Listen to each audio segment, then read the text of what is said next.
আমাদের এই দুর্গাপুরের লোকজন, আমার আত্মীয় স্বজন, আপনাদের খরচা দিয়েই, আপনাদের দোয়া নিয়েই কিন্তু আমি লন্ডনে গিয়েছি। এই ঋণ, অনেক মানুষের ঋণ আছে আমার প্রতি, এই ঋণ শোধ আমি কোনোভাবেই শেষ করতে পারবো না।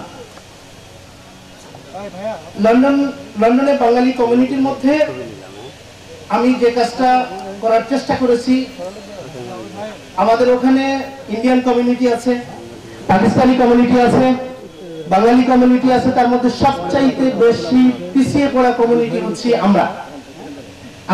আমাদের জেনারেশন গুলো ওখানে ভালো পজিশনে যেতে পারছিল না, যাচ্ছিল না। আমাদের বাংলাদেশ থেকে বহু পূর্বে আমাদের অনলি সিলেট বিভাগ থেকে অনেক লোক লন্ডনে গিয়েছিল। আমাদের রাজশাহী বিভাগের লোক ওখানে নাই বললেই চলে, খুবই কম।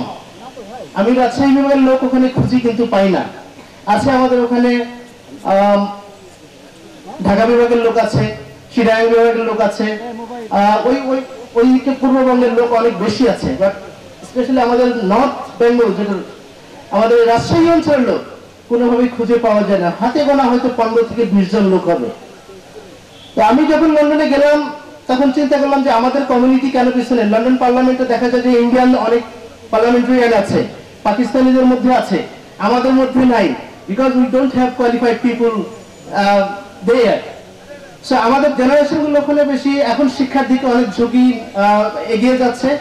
এই কাজটা আমি আমার কমিউনিটিতে আমি চেষ্টা করেছি কিভাবে অনেক পরিবারকে আমি জব ক্রিয়েট করে, তাদের মধ্যে জব দিয়ে এক্সট্রা ইনকাম করে, তাদের সন্তানদেরকে এক্সট্রা টিউশন দিয়ে যাতে একটা ভালো পর্যায়ে নিয়ে যেতে পারে।